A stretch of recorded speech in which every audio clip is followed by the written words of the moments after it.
নমস্কার বন্ধুরা, স্বাস্থ্য সচেতন চ্যানেলে সবাইকে স্বাগত। আজকে কথা বলবো মহিলাদের বেস্ট বা বুকের সৌন্দর্য নিয়ে।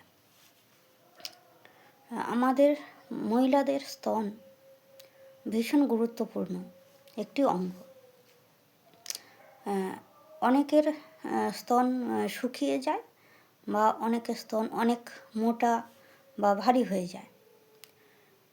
এগুলো হচ্ছে নিজেদের শরীর অনুযায়ী হয়, কিন্তু অনেক সময় কি হয়, ব্রেস্টের মধ্যে বিভিন্ন রকমের ফোঁড়া টাইপের হয়, রক্ত জমে গিয়ে। তার কারণ হচ্ছে যে শিরাগুলো থাকে বা উপশিরাগুলো থাকে, সেই শিরা বা উপশিরাগুলো অনেক সময় রক্ত চলাচল বন্ধ করে দেয় এবং সেইখানে রক্ত জমে যায়। তার জন্য সেখানে একটা ইনফেকশন বা টিউমার টাইপের হয়ে থাকে এবং পরবর্তীকালে সেখানে যেটা ব্রেস্ট ক্যান্সার বলা হয় সেটা হয়ে থাকে।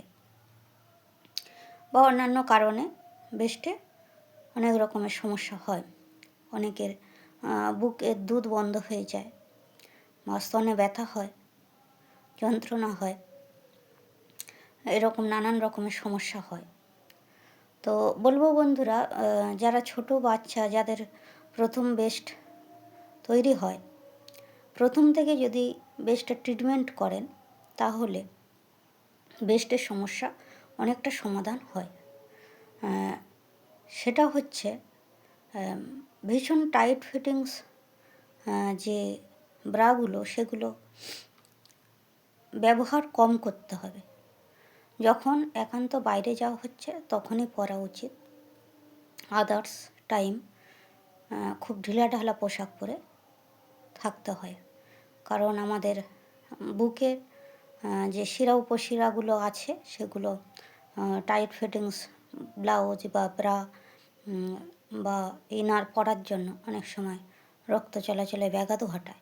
সেই জন্য বলবো যে আপনারা যখন একান্ত বাইরে যাচ্ছেন তখন হয়তো সৌন্দর্য মেনটেন্স করার জন্য ফিটিংস জামা কাপড় পরতে হয়, সেটা পরবেন, কিন্তু যখন বাড়িতে থাকবেন ভীষণ ঢিলাঢালা পোশাক পরে থাকা উচিত।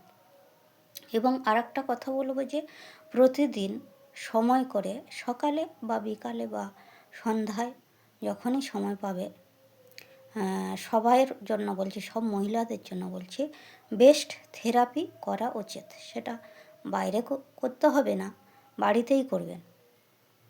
থেরাপি মানে হচ্ছে যে বিশাল কিছু এরকম ব্যাপার না। বাড়িতে যে বডি অয়েল থাকবে বা নারকেল তেল দিয়েও ম্যাসাজ করা যায়। হ্যাঁ, সেগুলো ইউটিউবে দেখা যায় বা টুইটারে দেখা যায়। গুগলে সার্চ করলে ব্রেস্ট থেরাপি কাকে বলে সেটা আপনারা ভালো করে বুঝে নেবেন। তাছাড়া আমি বলবো খুব সাধারণভাবে যে তেল দিয়ে পুরো বুকটাকে নিজের হাত দিয়ে ম্যাসাজ করবেন রোজ অন্তত 1-2 বার করে, তাহলে আর এই বুকের সমস্যা থাকবে না। বিশেষ করে ছোট বাচ্চাদের যাদের ব্রেস্ট উঠছে এবং পরবর্তীকালে ব্রেস্টটা অনেক বড় হয়ে যাচ্ছে, যাতে না অনেক বড় হয়ে যায় বা ঝুলে যায় বা অনেক ভারী যাতে না হয়ে যায়, তখন ব্রেস্ট নিয়ে বিরক্ত হয় বাচ্চারা। পরবর্তীকালে যখন ইয়াং বয়স হয়ে যায়, আস্তে আস্তে ব্রেস্টটা অনেক বড় হয়ে যায়, তখন তারা বিরক্তি বোধ করে ব্রেস্টের জন্য। শরীর অনুযায়ী যদিও ব্রেস্ট হয়, কিন্তু নিজেরা যদি বাড়িতে থেরাপি করেন কিন্তু এই সমস্যাটা অনেকটা সমাধান হবে বা ব্রেস্টটা অনেক সুন্দর থাকবে এবং পরবর্তীকালে যে ব্রেস্টের সমস্যা সেটা আর আসবে না। তো এইভাবে আপনারা বাড়িতে ব্রেস্টের সমস্যার সমাধান করুন এবং ব্রেস্ট থেরাপি করুন।